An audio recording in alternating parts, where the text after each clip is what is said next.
سلسلے میں اتنا ہی عرض کرنا ہے کہ ہم یہ نہ سوچیں کہ ہر سال تو ہم جلوس نکالتے ہیں، احتجاج کرتے ہیں اور آل سعود ہیں جو سننے کے لیے تیار نہیں ہیں۔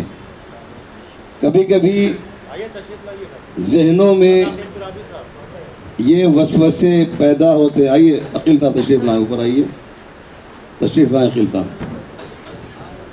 ہمارے ذہنوں میں کبھی کبھی یہ خیال آ سکتا ہے کہ ہر سال تو ہم جنت البقیع کی تعمیر کے لیے احتجاج کرتے ہیں، سڑکوں پر آتے ہیں، مجلسیں کرتے ہیں، لیکن ادھر سے کوئی پازیٹیو جواب نہیں آتا۔ اس لیے یہ احتجاج بند کر دینا چاہیے۔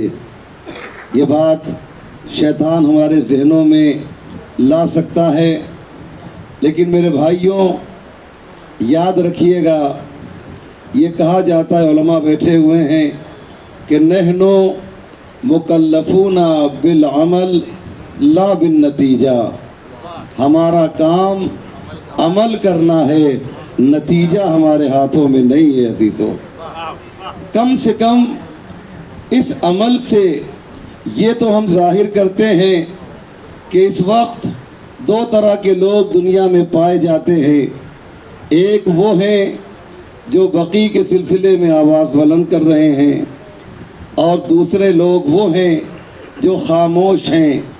وہ لوگ جو خاموش ہیں وہ روز قیامت فرض کیجئے اگر پیغمبر اسلام کے سامنے جائیں گے تو کیا منہ لے کر جائیں گے، لیکن ہم جب محمد و آل محمد کے سامنے جائیں گے تو وہ ہمارا شکریہ ادا کریں گے کہ تم نے ہماری قبروں پر روضہ تعمیر کرنے کے لیے، ہماری قبروں کے اوپر روضہ بنانے کے لیے تم نے کوشش کی تھی، کامیاب نہیں ہوئے تو کیا ہوا، لیکن کم سے کم کوشش کی بنیاد پر تمہیں ثواب عطا کیا جائے گا، اور ہم اس گروپ میں شامل ہو جائیں گے روز محشر ائمہ معصومین کے سامنے کہ جنہوں نے روزوں کو تعمیر کرنے کے لیے کوشش کی۔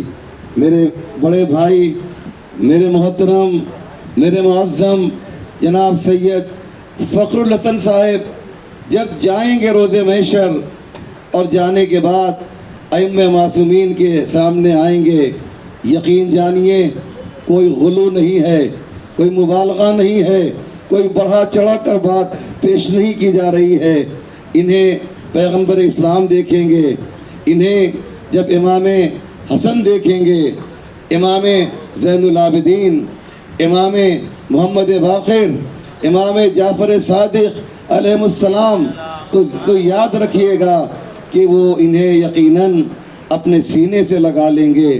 اور آپ حضرات جو تشریف لائے ہیں اور مسلسل ہر سال اس میں شرکت کر رہے ہیں، آپ بھی جب جائیں گے تو وہ آپ کو بھی سینے سے لگائیں گے اور مرحباً بکم کہہ کر آپ کو پکاریں گے۔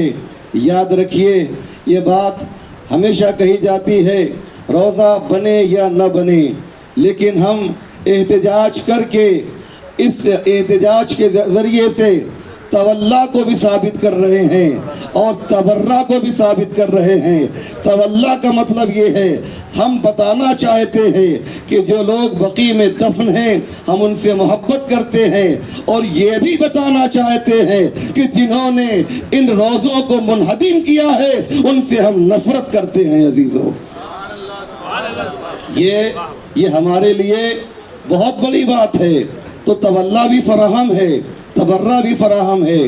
آج جو لوگ یہاں پر نہیں آئے، انشاءاللہ اب تو وہ نہیں آئے، اب تو وقت نکل گیا ہے، لیکن 1 2 3 5 چینل بلکہ 6 چینل کے اوپر یہ پروگرام چل رہا ہے۔ معلونی اور ملاٹ کے مومنین کو میں مخاطب کر کے یہ عرض کرنا چاہوں گا کہ فخر البھائی جو یہ پروٹیسٹ کرتے ہیں اپنی پراپرٹی کے لیے نہیں کرتے، اپنی ذاتی کسی چیز کے لیے نہیں کرتے ہیں، بلکہ محمد و آل محمد سے جو انہیں پیار ہے اسی پیار کی بنیاد پر یہ پروٹیسٹ کرتے ہیں۔ تو اگر آپ اس دن بھی گھروں میں بیٹھے رہیں گے تو یاد رکھیے بہت مشکل ہو جائے گا، بالخصوص وہ لوگ، وہ محبان محمد و آل محمد جو یہ اعلان کرتے ہیں یا لیتنی کنتو معکم، اے کاش ہم کربلا میں ہوتے تو آپ پر اپنی جان قربان کر دیتے۔ اما یہ تو فراڈ ہے، یہ تو دھوکہ ہے۔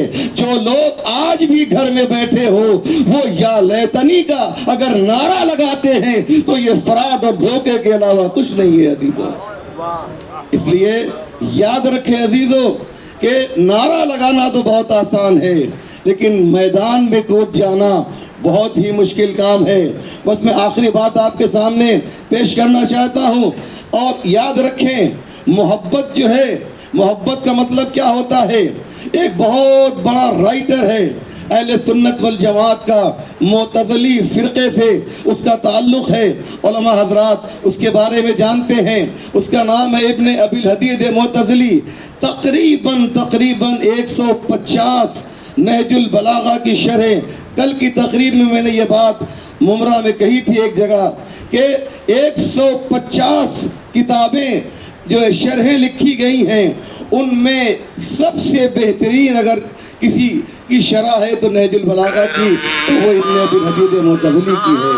ابن ابی الحدید معتزلی نے اتنی خوبصورت بات کہی، اتنی پیاری بات کہی کہ میں چاہتا یہ ہوں کہ کل میں نے عرض کیا تھا آج بھی آپ کی خدمت میں عرض کر دوں۔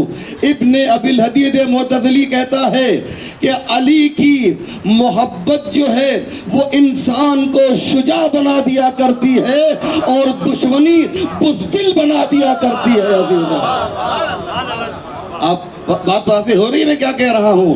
یعنی کیا مقصد؟ جہاں پر علی کی محبت ہوگی وہاں پر شجاعت پائی جائے گی۔ اور آپ دیکھیں یہ 300 سال 400 سال پہلے یہ بات کہی گئی ہوگی، مجھے نہیں معلوم ایگزیکٹ، لیکن آج تو یہ بات ہمیں سمجھ میں آ رہی ہے کہ بزدل کون ہے اور شجاع کون ہے۔ عزیزو دنیا نے دیکھ لیا جو علی کے ماننے والے ہیں وہ شجاع ہے، جو دشمن علی ہیں وہ بزدل ہے۔ اور ہم نے 12 دن کی جنگ کے موقع پر یہ دیکھا تھا جو بزدل تھا وہ بنکر میں جا رہا تھا اور جو شجاع تھا وہ نماز جمعہ کے لیے میدان میں ظاہر ہو رہا تھا۔ والسلام علیکم ورحمۃ اللہ وبرکاتہ۔ آپ حضرات زیارت کے لیے آمادہ ہو جائیے۔ السلام علیکم عبداللہ، السلام علیکم رسول اللہ، السلام علیکم علی جدک و ابیک، السلام علیکم علی امک و اخیک، السلام علیکم ائمۃ المنیک، السلام علیکم علی جمیع المستشہدین، السلام علیکم رحمت